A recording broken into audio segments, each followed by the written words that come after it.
Carlinhos chegou no Flamengo e falou pela primeira vez como jogador do Flamengo. Cadê? Agora, finalmente, do lado do clube que foi campeão carioca e usando o manto rubro-negro. Realizando o sonho de criança, a nova contratação do Flamengo, Carlinhos, visitou pela primeira vez o Ninho do Urubu e conheceu o time que irá integrar a partir de agora. A estrutura é fenomenal, me surpreendi. Cara, eu tô muito feliz mesmo, de verdade.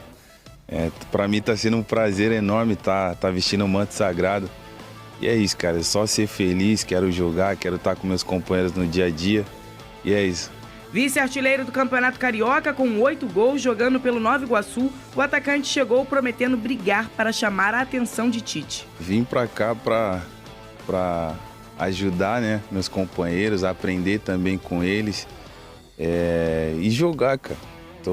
Vim pensando em ganhar títulos com eles e fazer história no Flamengo.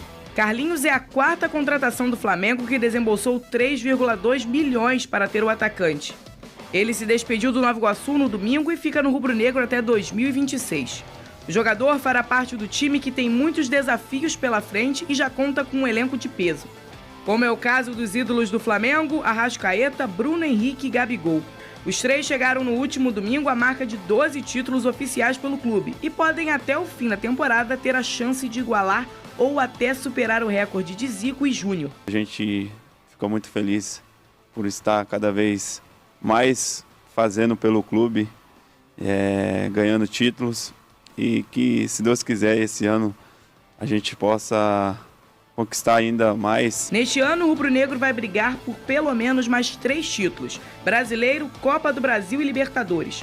O único que ainda não sabe se vai poder participar das competições é Gabigol, que está suspenso e recorre para tentar reverter o tempo que ficará afastado. Mas com nova contratação ou quem já estava no clube, o Flamengo quer mesmo continuar na luta para conquistar não apenas o Carioca, mas outros troféus em 2024. Boa tarde, você de casa, Lucas Pedrosa, Vene Casagrande, meus amigos, boa tarde pra você. Olha, eu vou falar pra vocês o que eu presenciei ontem lá no prêmio. E aí eu vou falar de um personagem que se chama Bruno Henrique, o Vene Casagrande. Ontem no prêmio, eles são muito tímidos, a gente sabe disso, os jogadores de futebol, quando eles estão nos holofotes, quando eles estão na frente da imprensa, eles têm um jeito tímido. Um ou outro tem essa coisa de ter um jeito mais solto, né? A maioria tem essa coisa mais tímida. E quando eles subiram ontem para levantar a taça, eles sobem, o Arrasca pega a taça e fica assim meio, caramba, quem vai levantar? E o Bruno vem e fala, pode deixar que eu seguro. Com uma personalidade mesmo que o Bruno Henrique tem. E o que mais me chamou a atenção é quantos títulos o Bruno Henrique tem no Flamengo, Vene? De 2019 para cá, 12. Ao lado do Arrascaeta e do Gabigol, são os que mais tem no atual elenco. E sabe o que mais me chama a atenção, Pedrosa? Isso foi um campeonato carioca. E a sensação que eu tenho que pro Bruno Henrique todos os títulos são iguais. A importância que ele deu, a vontade que ele queria de segurar aquela taça, de mostrar que não me importa se isso é uma Libertadores, se isso é um campeonato carioca, se isso é um campeonato brasileiro, porque eu já ganhei todos esses. Essa também é uma competição importante, porque eu tô vencendo. Assim, esse nível de competitividade do Bruno Henrique é tão alto. E essa humildade dele, né, nessa questão de estar querendo vencer, ontem me chamou a atenção. Eu tenho até esse vídeo, eu não sei se a galera tem como mostrar, eu não sei nem se eu posso mostrar, porque eu estava numa área que não era para imprensa, é melhor não mostrar. É um vídeo que mostra a vontade do Bruno de vencer, ô Pedrosa, e como ele valoriza qualquer título. Boa tarde, Fernanda, Vene, galera de casa. Jogador grande quer vencer sempre, Fernanda, quer conquistar troféu, e quando ele fica mais de um ano sem conquistar, como foi o caso do Flamengo, além do próprio Bruno Henrique ter passado por uma situação pessoal que foi a longa lesão e que deixou ele parado muito tempo, esse foi o primeiro título que o Bruno Henrique pôde conquistar depois da volta dele e também depois da temporada ruim do Flamengo. Então eu não tenho dúvidas que o gostinho de quero mais, o gostinho do campeão, a vontade de vencer, ela tá sempre ali para os grandes jogadores. E é por isso que o Bruno Henrique é um dos melhores jogadores aí da última década do futebol brasileiro. E é o tipo de personagem que eu julgo importante pro futebol, Vene Casagrande. Porque ele levanta clássicos regionais, mesmo que seja um clássico que não esteja valendo nada, ele cria frases, por exemplo, o outro patamar é uma frase de Bruno Henrique, depois de um jogo contra o Vasco da Gama. E você ter essa rivalidade viva é muito importante pro produto futebol, Venê. Não, e o Bruno Henrique, ele consegue promover isso de uma forma especial, natural, de uma forma única e super natural. A gente vê que o Bruno Henrique é o cara extremamente natural na frente das câmeras. De fato, ele é mais tímido, mas eu acho até que ele está evoluindo. Se a gente for parar e analisar as entrevistas dele, ele tem sido uma entrevista melhor, não sei se ele está trabalhando isso fora das quatro linhas, mas enfim, eu acho que é um título especial para o Bruno Henrique, porque também ele vem de uma renovação de contrato que boa parte da torcida acabou sendo contra. Por tempo do contrato, 3 anos, e ele não vinha rendendo bem. Então foi o que eu falei ontem. Esse gol aí foi mais importante para ele, pessoalmente, do que para o próprio Flamengo. Você falou isso. É um gol que, querendo ou não, renova as energias dele, renova a confiança dele, e é um jogador extremamente importante. Óbvio, assim, se a gente for parar e analisar, nesse passado recente aí, o Gabigol acaba sendo maior pelo que ele fez nas decisões, sobretudo decisões de Libertadores. Mas o Bruno Henrique, na minha opinião, é um dos jogadores mais importantes do Flamengo de 2019 para cá. Se não foi o mais importante, é em 2019. Porque o que ele fez em campo, o Gabigol tem que agradecer muito a ele. Porque ele jogou muita bola em 2019. Eu acho que ele tem chance, sim, de voltar a ter aquele futebol que a gente viu em outrora. É muito natural na história do futebol o grande extremo, o camisa 9, o goleador, ser sempre o herói, o grande personagem, né? E vai passando os anos, as pessoas acabam, os menos apaixonados, até esquecendo do resto do time e lembrando de quem marcava gol. Mas o Veneta destaca muito bem a importância do Bruno Henrique em toda esses 5 anos multivitoriosos desse Flamengo. Eu acho que esse Flamengo de 2019 ele vai ser sempre lembrado pelo quarteto Everton Ribeiro, Arrascaeta, Bruno Henrique e Gabigol. Inclusive eles têm até uma comemoração que é a brincadeira da fusão do Dragon Ball, né? Justamente porque quando eles se unem essa força é muito grande. Então é o Flamengo, os coringas do Flamengo, claro que conta com o Gerson também, o Jorge Jesus, mas eu sempre falo isso aqui, eu nos meus quase 30 anos de vida aí, acompanhando o futebol, eu não lembro de ter visto um meio como Arrascaeta e Everton Ribeiro dentro do futebol brasileiro. Tem vários outros, Juninho Pernambucano e Paulista, tem Alex junto com outros jogadores do Palmeiras e tal, mas assim, Everton Ribeiro, Arrascaeta e Gabigol e Bruno Henrique é um dos quartetos que faz parte da história do futebol brasileiro para sempre, é eterno. Inclusive, se a gente for parar e analisar de 2019 para cá, o único que é titular atualmente é o Arrascaeta. O resto ou saiu ou atualmente não está jogando, que no caso o Gerson também não está jogando, está fora das 4 linhas, e o Arrascaeta é o único remanescente no time titular. Venê, você acha que o Tite deve repetir o time de domingo contra o Palestino? Eu acho que sim, se a gente for parar. Inclusive, só uma informação sobre o Léo Ortiz. Até a final contra o Nova Iguaçu, o planejamento para Léo Ortiz estrear como titular estava para domingo, na estreia do Flamengo no Brasileirão contra o Atlético Goianiense. Óbvio que o Léo Ortiz ele pode entrar no jogo contra o Palestino, mas de repente a estreia como titular fica para domingo contra o Atlético Goianiense, quando o Flamengo vai ter o primeiro jogo pelo Campeonato Brasileiro. Agora sim a gente vai mostrar as imagens e o nosso VT feito pelo Flavinic dessa festa que rolou ontem do Campeonato Carioca. Não, galera da FERJ, não vamos mostrar o vídeo que eu fiz, eu vou só mostrar aqui pros meus amigos, porque eu tava numa área que não podia filmar para publicar, né? Mas esses vídeos que vocês vão assistir agora foram todos feitos pelo Flavinic. É só botar assim, Jaime. crédito, reprodução. Ninguém sabe quem foi. Mas eu não faço isso, Eu tô sabe, né? brincando, Mas eu poderia, né? Mas eu pô. não faço. Mas eu poderia, mas eu não faço. Se liga nesse vídeo aqui que eu recebi. Muito bem, eu não sei se a gente vai analisar os looks ou vamos analisar a festa em si. Ô, Venê Casagrande, daqui a pouco a gente analisa os looks. Tá, vamos falar da festa. O treinador do Nova Iguaçu, Pedrosa, que falou muito bem no discurso dele, o Carlos, subiu, o presidente do Nova Iguaçu também sobe, toca um hino do Nova Iguaçu, ele ganha uma placa e ele desce do palco, desceu até na minha frente, querendo, sabe, se emocionar, né? Caiu um cisco no meu olho no dele, que eu também me emocionei. E o Nova Iguaçu, que é um clube de menor investimento, que é mais jovenzinho, né? E teve um destaque tão grande nesse Carioca. Eu falei aqui pra vocês na semana passada que eu sou uma grande animada sobre o Carioca, eu sou muito apaixonada por essa competição, eu brinco, eu nasci no Campeonato Carioca, se não fosse essa competição eu talvez não estaria aqui hoje, e é uma competição que serve também para mostrar novos talentos, além de, claro, ter a grande rivalidade do nosso clássico regional, de ser uma competição ainda muito assistida no nosso grande Brasil, e a gente teve esse ano o SBT de forma brilhante com você, Lucas Pedrosa, na transmissão do Vasco da Gama. Mas é uma competição que mostra jovens e talentos.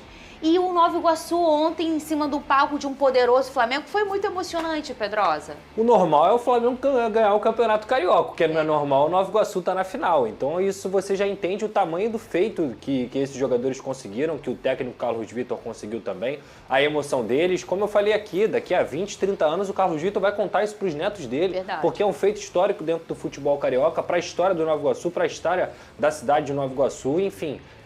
Realmente foi um momento muito importante, muito bonito. Eu acho que todas as honras, todos os méritos aí dados à equipe do Nova Iguaçu, tanto ao Iago quanto ao Bill também, que jogaram muito. O próprio Carlinhos ganhou o maior prêmio da vida dele, de que é jogar agora no Flamengo. Fabrício foi pro Internacional e tantos outros que a gente pode citar aqui. Então é um time do Nova Iguaçu que jamais será esquecido. Ô, Vene Casagrande, e o Flamengo povoou a festa ontem, tá aí o Léo Pereira. O Piton, nem falamos, eu ia puxar esse assunto contigo, do Piton representando o Vasco nessa super seleção escolhida pelos jornalistas do Campeonato Carioca. A gente vê 2 personagens do Nova Iguaçu, um personagem do Vasco e todo o restante do Flamengo, Vene Casagrande. Pois é, como já era de se imaginar. Zaga, a dupla de zaga, o goleiro, o Varela, o goleiro, o meio de campo. Pedro, o meio de campo, o Arrascaeta, que eu acho que tá ali o Arrascaeta. E se a gente for parar e analisar no ataque, Bill cria do Flamengo. Carlinhos, que hoje é do Flamengo. Verdade. Embora tenha atuado pelo Nova Iguaçu na competição. Então, de fato, assim, não tem jeito. Já era de se imaginar que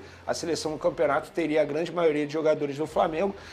Se eu tivesse que tirar um jogador, eu não votaria no Rossi. Eu acho que ele não foi muito exigido para ser o craque, o goleiro craque da competição. Até mesmo o Léo Jardim do Vasco poderia ser eleito mais. Eu votei no Fabrício, do Nova Iguaçu. Acho que ele merecia mais.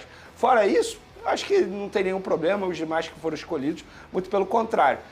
O Pedro, eu votei nele como craque da competição, por ter sido artilheiro, e acabou sendo o Arrascaeta. Isso, o Arrascaeta ganhou o craque, o Iago ganhou como a revelação e o Pedro ganhou como artilheiro. E aí é uma questão de números, né? O não Iago, de assim, é bacana demais porque ele está seguindo a trajetória do pai. Então é algo assim, o discurso dele foi emocionante também. Foi, na fala dele, ele fala do pai dele, o Pedro. Que é o Iranildo, para quem não sabe. Isso, que é o Iranildo, o pai que estava lá, enfim, foi muito emocionante a fala dele. Agora, eu não sei em quem vocês votaram, o voto é secreto, mas eu vou falar. Eu votei no Payet, no meio de campo, porque o Payet fez um bom pedaço de carioca com muita maestria e com muito brilho, muitas vezes até colocando o Vasco em outra prateleira esportiva, ô Pedrosa. Sim, o Payet foi muito bem, não seria nenhum absurdo se ele tivesse nessa seleção, mas eu acho que no final das contas você valorizou quem foi pra final, o Flamengo também, o Bill.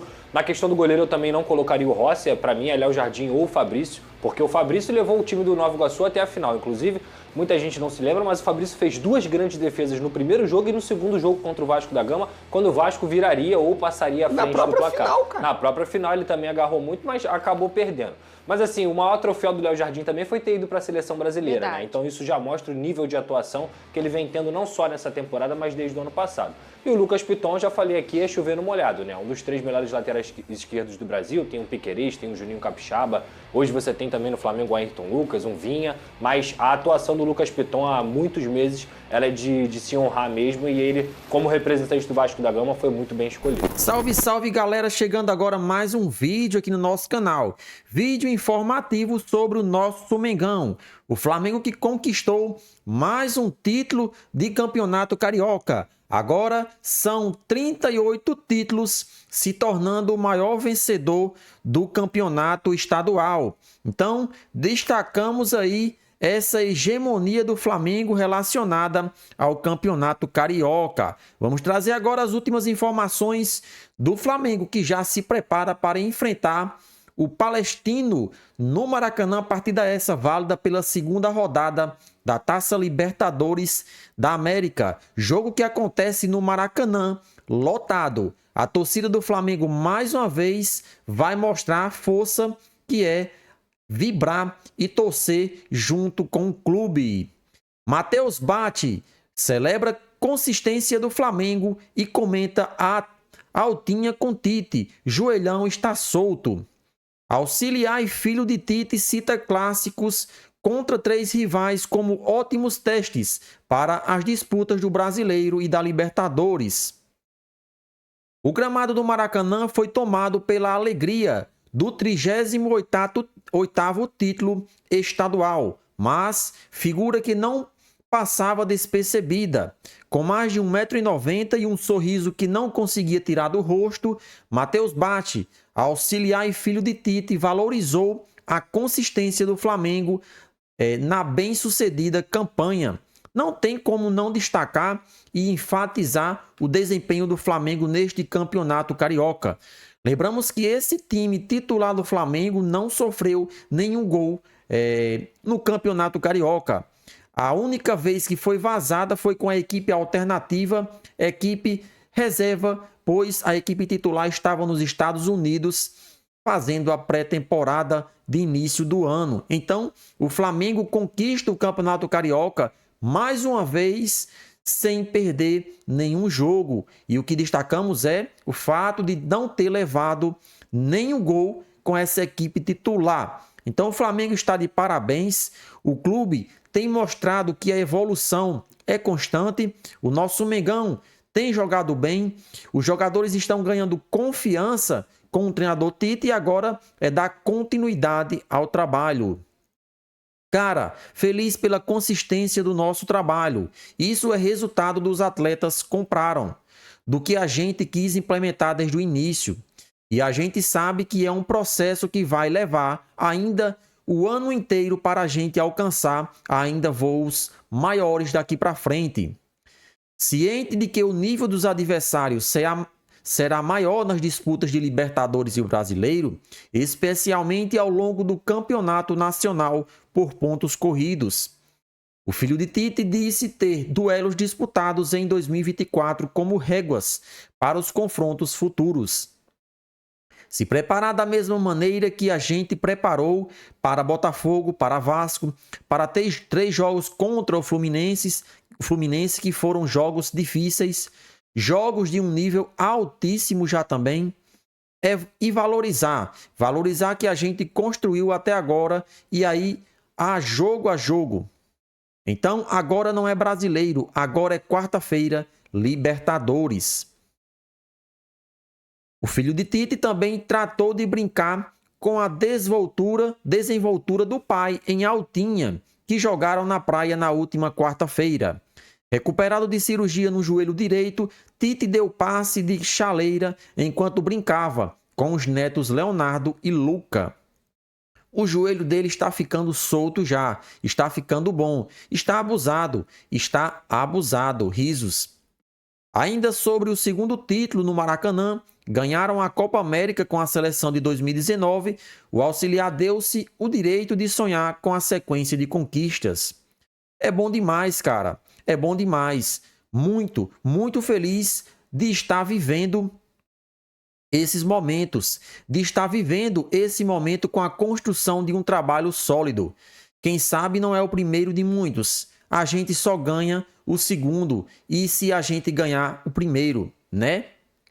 Por último, convidado a analisar o Palestino que fez péssimo jogo na goleada sofrida em casa diante do Bolívar por 4-0.